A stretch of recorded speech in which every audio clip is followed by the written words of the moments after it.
বিএনপির জন্ম হয়েছিল হা ভোটের মধ্য দিয়ে। বিএনপি যদি না ভোটে স্টিক থাকে, বিএনপির হলো মৃত্যু হবে না ভোটের মধ্য দিয়ে।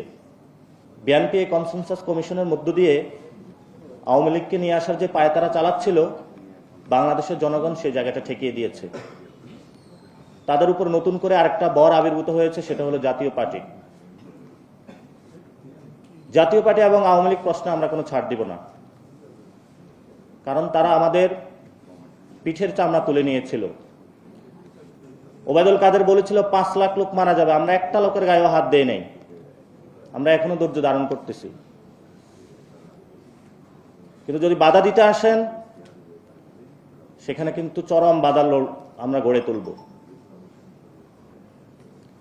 এবং আপনারা যারা রাজনীতি করছেন, রাজনৈতিক মহলে আছেন, যে ছাত্ররা ঘুমিয়ে গিয়েছে, পড়া টেবিলে চলে গিয়েছে, আমরা পড়তেও জানি, ঘুমাইতেও জানি, রাজপথে বাস নিয়ে নামতেও জানি। সেই জন্য বিএনপিকে আহ্বান জানাবো, আওয়ামী লীগ এবং জাতীয় পার্টিকে সংসদে নেওয়ার ভুলও কল্পনা করিয়েন না। বিএনপির জন্ম হয়েছিল হা ভোটের মধ্য দিয়ে। বিএনপি যদি না ভোটে স্টিক থাকে, বিএনপির হলো মৃত্যু হবে না ভোটের মধ্য দিয়ে।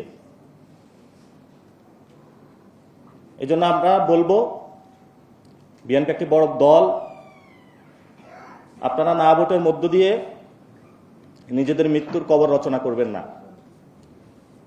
আর ডক্টর ইউনূসের কাছে আহ্বান জানাবো, দ্রুত গতিতে এই আদেশ জারি করেন, জনসম্মুখে উপস্থিত হন। আমাদের হাতে সময় বেশি নেই, দেশ অন্য পরিস্থিতির দিকে যাচ্ছে। ফেব্রুয়ারির মধ্যে ইলেকশন দেন। আপনি যদি ফেব্রুয়ারির মধ্যে ইলেকশন না দিতে পারেন, তাহলে পরবর্তীতে যদি কোনো গৃহযুদ্ধের পরিস্থিতি হয়, সে দায়িত্ব আপনার কাঁধে বর্তাবে।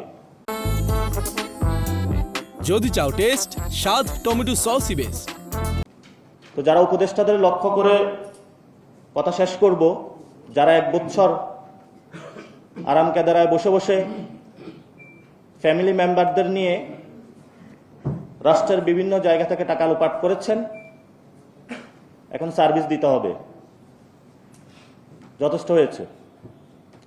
এই জন্য আজকে মান্না ভাই একটা প্রোগ্রাম করেছেন। এই প্রোগ্রামের দিয়ে এখানে 9টি দল নিজেদের মধ্যে একটা আন্ডারস্ট্যান্ডিংয়ে এসেছে, প্রিন্সিপাল বেসড। এই আন্ডারস্ট্যান্ডিংয়ের মধ্য দিয়ে আমরা এগিয়ে যেতে চাই। এখানে অনেক সিনিয়র নেতৃবৃন্দ রয়েছেন, কিন্তু আল্লাহর রাস্তায় আপনারা সিটের কাছে বিক্রি হবেন না কেউ। একটা সিট না পাইলে কি হবে? আপনার মন্ত্রী না হলে কি হবে? মরার পরে যদি আপনার কবরে কেউ থুতু দেয়, একটি সিট দিয়ে আপনি কি করবেন? এই জন্য আপনাদের কাছে আমাদের অনেক আশা রয়েছে, এই আশা আপনারা নষ্ট করবেন না।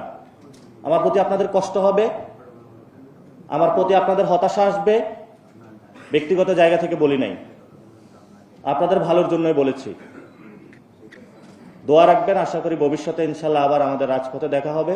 রাজপথে লড়াই নামতেছে, সে লড়াই ইনশাল্লাহ দেখা হবে সবার সাথে। আসসালামু আলাইকুম।